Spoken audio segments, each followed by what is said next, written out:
श्रोताओं नमस्कार, आप लोग सुन रहे हैं 90.4 मेगा हर्ट्ज में कुमाऊं वाणी सामुदायिक रेडियो अपन बात। और मैं हूं आपका जाना पहचाना रेडियो साथी नारायण मेहता। श्रोताओं, आज है बाल दिवस, तो समस्त नन्हे मुन्ने बच्चों को बाल दिवस की ढेरों सारी शुभकामनाएं। भारत में प्रत्येक वर्ष 14 नवंबर को पंडित जवाहरलाल नेहरू के जन्मदिन को बाल दिवस के रूप में मनाया जाता है। जो सपने चाचा नेहरू ने बच्चों के खुशहाल जीवन को लेकर देखे थे, वे आज कई धूमिल होते नजर आ रहे हैं। आज भी देश के करोड़ों बच्चे 2 जून की रोटी के लिए मोहताज हैं। जिस उम्र में बच्चों के हाथों में स्कूल जाने के लिए किताबों से भरा बस्ता होना चाहिए, उस उम्र में वे मजदूरी करने को मजबूर हैं। ये विषम हालात ही हैं जो इन बच्चों को उम्र से पहले बड़ा बना रहे हैं। कहा जाता है कि बच्चे किसी देश का वर्तमान ही नहीं बल्कि भविष्य भी होते हैं। जिस देश के बच्चे वर्तमान में जितने महफूज व सुविधा संपन्न होंगे, जाहिर है कि उस देश का भविष्य भी उतना ही उज्जवल होगा। लेकिन इसके विपरीत भारत में बाल का हाल किसी से छिपा नहीं है। देश में बाल श्रम अधिनियम 14 वर्ष से कम बच्चों को मजदूरी व जोखिम वाला काम करवाना अपराध है।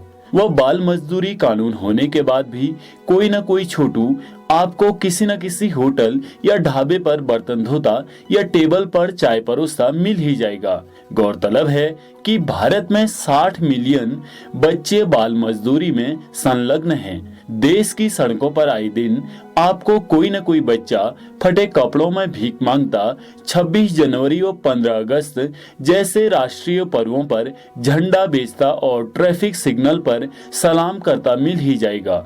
यूनिसेफ ने तो इन बच्चों को स्ट्रीट चिल्ड्रन के नाम पर 2 भागों में वर्गीकृत किया है। एक तो वे बच्चे जो सड़कों पर भीख मांगते हैं और दूसरे वे बच्चे जो सामान बेचते हैं। मानवाधिकार आयोग की रिपोर्ट के मुताबिक 1 करोड़ से अधिक बच्चे सड़कों पर रहते हैं और काम करते हैं। ऐसे में जिस देश के बच्चे पढ़ नहीं पा रहे हैं, उस देश के विकसित होने का सपना देखना बेईमानी ही होगी। हालांकि देश में सर्व शिक्षा अभियान के तहत हर बच्चे को शिक्षा देने का दावा सरकार करती तो है, लेकिन सरकारी शिक्षा की गुणवत्ता न के बराबर है। यही कारण है कि सरकारी स्कूल के बच्चों व निजी स्कूल के बच्चों के शिक्षा के स्तर में रात दिन का अंतर नजर आता है। सरकारी स्कूल में प्रवेश के लिए मिड डे मील, निःशुल्क किताबें व कम फीस का ऑफर देकर सरकार केवल और केवल खाना पूर्ति ही कर रही है। यह भी सच है कि आज संपन्न अभिभावक तो अपने बच्चों को निजी स्कूल में पढ़ने के लिए भेज ही रहे हैं, साथ ही आर्थिक रूप से कमजोर अभिभावक भी अपने बच्चों के बेहतर भविष्य के लिए उनका दाखिला निजी स्कूल में करवा रहे हैं। फिर भले ही इसके लिए उन्हें रात को भूखा ही क्यों न सोना पड़े। तो वहीं दूसरी ओर देश में हर दिन किसी न किसी बच्चे को यौन शोषण का शिकार होना पड़ रहा है। रिपोर्ट तो यह कहती है कि हर 3 घंटे में एक बच्चे को बाल यौन शोषण का शिकार होना पड़ता है। सच्चाई यह भी है कि बच्चों को अपनी हवस का शिकार बनाने वाले अधिकतर इनके परिजन ही होते हैं। हालांकि बच्चों को यौन शोषण से बचाने के लिए सरकार ने 2012 में POCSO protection of children from sexual offence act बनाया था, लेकिन यह बेअसर साबित हो रहा है। यह भी चौंकाने वाला सच है कि देश में हर साल 5 साल से कम उम्र के 10 लाख बच्चे कुपोषण के कारण मर जाते हैं। भारत कुपोषण की श्रेणी में दक्षिण एशिया का अग्रणी देश है। भारत में राजस्थान व मध्य प्रदेश का हाल तो और भी बुरा है। इन हालातों में केवल एक दिन बच्चों के विकास और स्वर्णिम भविष्य को लेकर चर्चा करना कितना वाजिब है। क्या अब भी बच्चों की दुर्दशा व इस भयावह स्थिति को लेकर हमें सचेत होने की आवश्यकता नहीं है? वहीं गृह मंत्रालय ने एक आरटीआई के जवाब में यह साफ किया है कि देश में प्रतिवर्ष 90,000 बच्चे गुम हो जाते हैं। एक गैर सरकारी संगठन की रिपोर्ट के अनुसार 1 घंटे में करीबन 11 बच्चे लापता हो जाते हैं। लापता हुए बच्चों में से अधिकतर बच्चे शोषण के शिकार हो जाते हैं। इनमें से ज्यादातर बच्चे अपने घर लौट ही नहीं पाते।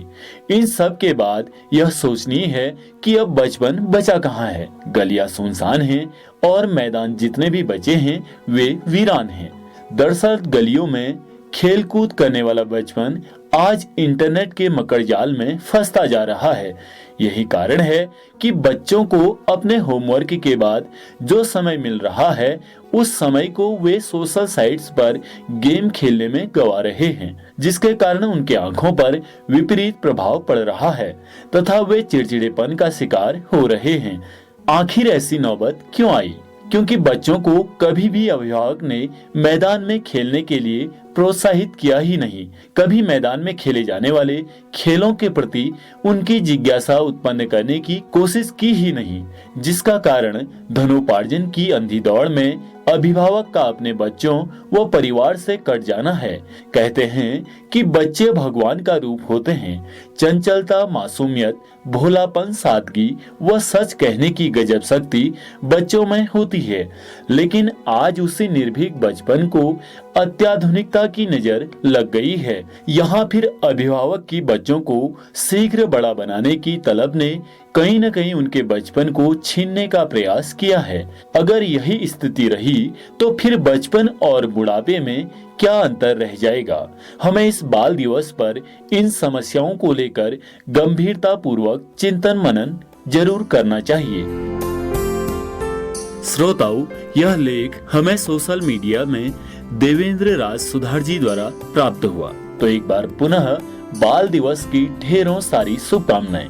सुनते रहें कुमाऊं वाणी, अपन रेडियो, अपन बात।